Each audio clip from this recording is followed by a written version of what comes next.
Welcome to this episode of Budget Builder on Sorare TV. This week, guys, we're going rare only, and the budget comes to us from Kane Carnage, regular contributor to the channel. Thank you very much, Kane. The budget is 0.3 for a threshold grinding, threshold bashing team, but we don't need to worry about the goalkeeper. So the goalkeeper's off the table. We've got 0.3 to build an outfield. Now, I thought I could go and ask, but I thought I'll just do both, okay? So I've basically tried to take two approaches. One, if you want to get right stuck in the now and get going straight away.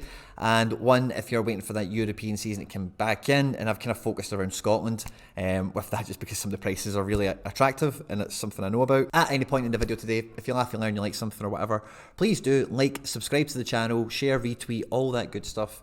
Stay out of trouble, and let's get stuck into it.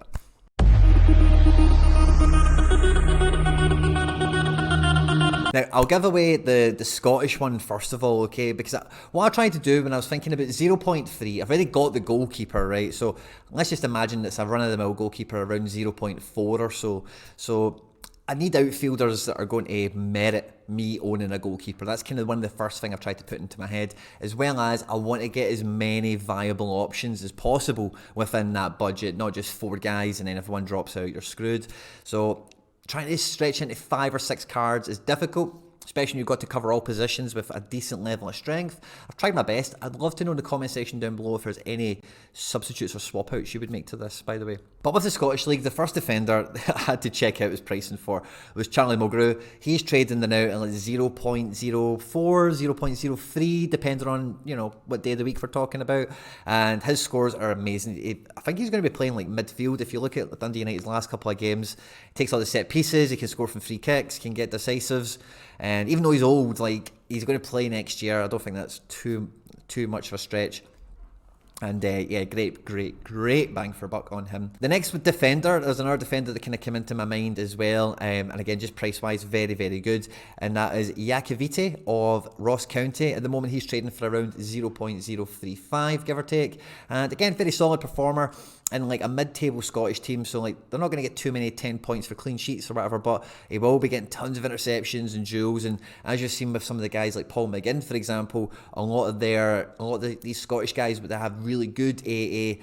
It isn't necessarily around like attacking statistics, it's around defensive success, you know.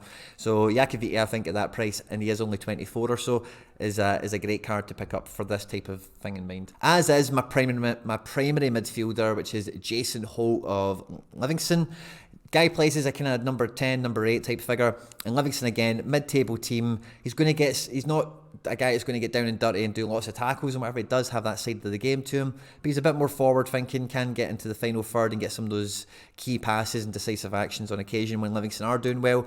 And Livingston are one of these teams that performed very well at home. And that's a good midfielder at a good team that has a good home situation. It's always nice. Now, I was really torn on striker between Tony Watt, friend of the channel, of course, and Liam Boyce, who I've just went for, because I think Boyce just over the last season or two has just got more decisives on his track record, and it makes it a bit more of a stable purchase. Tony is a little bit cheaper, and if you are looking for a bit more of a bargain, I would definitely go for Tony, because I think he could have a better year next year than what he had last year with the move in January and that kind of thing. But I think for the sake of what's on record, of you know what you got last season and relative expectation on this year, Boyce at 0.09 is a fantastic challenger, you know, Scottish Premier League striker to be picking up. So that brings us to around 0.2-ish, give or take, on day of the week and that sort of stuff. So I thought, right, I want to get somebody who's a wee bit bigger, in terms of maybe a Celtic card or something like that. The best Celtic card I could think of to throw into this would be Yosuke Ideguchi at 0.05 or so. I think next season he's going to play every game, 30 minutes or 60 minutes, depending on home, away, are we playing in Europe, that kind of thing. And to have a Celtic midfielder, if you get this sense of, oh yeah, he's probably going to start against St Mirren at home, that kind of thing, then he can be a really useful card to be playing once you get into that tempo of, you know, known as rotation. And I do see with Rogic and Beaton leaving, he's moved up the pecking order, like he's jumped right up all of a sudden. And I don't think that's priced into him at 0.5 or 0.05, to be quite honest with you. The other one is I would try and stretch. It doesn't quite meet, if we do get this guy in as well, depending on how lean we've been with the other guys. would be the striker at Hibs, Kevin Nisbet, who's been out DNPing all over the place. I think he's injured. But this guy's getting into Scotland squads. He's not U23, so he won't be looked at by too many people outside of Scotland. But guys like this in the future, if he was to get backfiring for Hibs, he could get like a January transfer to like the Championship or something like that. He could maybe even move to one of the bigger clubs in the league, one of the big city. I know Edinburgh's the big city, but you know what I mean. I'm trying to say Celtic and Rangers without saying Celtic and Rangers. And yeah, I say former. He's had a few Scotland caps. He does get called into squads and stuff. And at the moment, he's trading for around 0.07, 0.08. And if he gets back playing and scoring, like he could easily even just be Boyce's price and go up by about 10% on where he's at now. It could quite feasibly be a little bit more expensive if the form was to really take off, of course. Now, the actual core of the squad, and bearing in mind I don't know who the goalkeeper would be, okay, but if we assume the goalkeeper was only going to be picking up 35 points, nothing more, nothing less, this team, as you can see here, the recent average price of these rares is 0.207. The budget was 0.3, so good bit of change for the Ideguchi and the Nisbet potential if we were to get these guys around that average. Maybe we get a wee haircut, a wee sneaky auction on the cheap or whatever. But those 4 cards alone with Captain Mulgrew can get thresholds all on their own. 238 points there with no goalkeeper, guys. 177 there, so that's a letdown, but we take that considering they're banging in 247, 256, 256, 205 all on their own, 194. And 200 there, all on their own. And that you can change the captain to Boyce or, Holt. It doesn't really make a huge difference to things, but Mulgrew is just the one I think is a wee bit more solid. So yeah, really happy with the Scottish one. Now, going for one that's active at the moment in America is a lot more difficult because these guys are active now, so it's trying to find those sneaky bargains, those sneaky little, that guy's a wee bit underrated, or do you know what, for just a threshold team, that guy works, and just kind of going from there.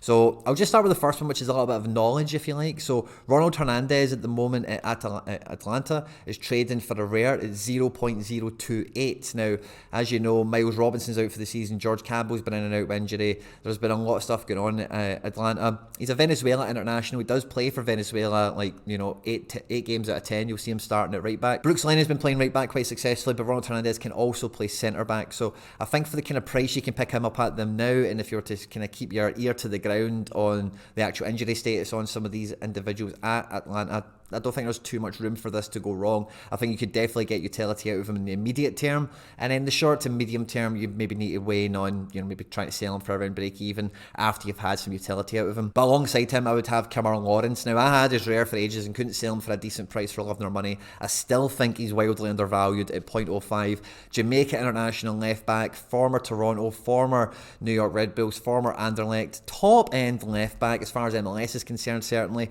Currently in Minnesota, who are kind of waning now. They're not in great form, it must be said. But this guy is an out and out. Plays all the time. Will play internationals as well for Jamaica. 0.05. Fantastic. In midfield, I'm going with my boy that I know. Victor Wanyama is the main man. Montreal are one of the better teams in the league this season. And, he's not amazing, Wanyama. If he doesn't get booked, if Montreal keep a clean sheet, so he doesn't lose those points for goals conceded, and, he can dominate a game. He can get into the high 50s all by himself. He does get maybe, 6 decisives a season. So as few and far between as they are, they do happen once in a while. And he's solid. He plays all the time. He's retired from international football, so you don't need to worry about him flying to Africa to play AFCON. You don't need to worry about him going to the World Cup or anything like that. And I think it justifies his price tag, because if we're going to go now with utility with MLS or America's cards, I think he's a fun card to have in terms of his profile, as well as you get a guaranteed level of utility from him. Now, when it comes to striker as well, we become really unstuck, because to get any sort of striker that's worth anything at the moment in MLS in terms of credible utility is so difficult. So I've opted for 2 choices that I'm close to. The first one is Heber, of course, at NYCFC. I think he's going to be getting at least an appearance in every game now. And because by a guy like this, you're only rolling the dice on a decisive, it's not a great game to play, but if Castellanos was to transfer all of a sudden to Argentina, he's the only guy that will come in. So, there's a bit of upside to be had there. But the guy I would really want to put into this team would be Grandsir as well. Kind of similar situation with Heber in the sense that he is in and out of the team. He will feature all the time, but I do feel from watching a lot of Galaxy that I do feel on the right-hand side he's really good. But the thing with Grandsir for you guys is that he's ranked as a forward. So for a guy that does start more often than not, does feature quite often, and even when he does come off the bench, he will get 30 minutes, can be decisive capable. He's not likely to fall out of favour. You just need to figure out that kind of rotation pattern. I think for 0.149 between the two of those guys is a decent option. Or equally, you could look at guys like Akinloba at Nashville, who's kind of meh. Even the other, anyone who's worth their weight in salt is like 0.2 and above or 0.18 and above, and then you've only got one guy to kind of hitch your trailer to. Whereas for this budget, if we could try and get two options and kind of flip between the two of them, I'd be a wee bit more comfortable with that. And for this budget to be successful, guys, having depth and options kind of needs to go out the window. I've had to bring in Leon Flack for 0.1 just to fill this out with some solid, to go along with Wanyama and Lawrence, because the striker options are just so dire. Like Hebert, as you can see, since he's been back fit, if he can come on and get a goal with this 2 out of 5 game weeks, that's decent enough, I suppose. The other ones, as you can see, without the goalkeeper, we would still be catching lower end threshold, even with Hebert being a sub, and none of these other guys in the outfield particularly doing well. But equally, there's enough times, there's R2 when, even if the goalkeeper was only to get the 35, didn't do anything amazing, you would then catch the upper threshold. But for the guys that are in season now in MLS, it is just so difficult, such a tight budget to really get. If you were to add any budget onto this, it would have to go into the forward position to get something about the 0.2 mark to make this anywhere near kind of workable and reliable. Hebert, for his price, does have upside, but he does not have like ETH threshold bashing guaranteed utility at the moment. I hope you've enjoyed this week's edition of Budget Builder, guys. Next week's episode we'll be talking about limited cards. Drop your suggestions down below for next week's budget. I hope you enjoyed this one, guys. Don't forget to like, subscribe, share and retweet, and I will catch you on the next one. Take care. Bye bye.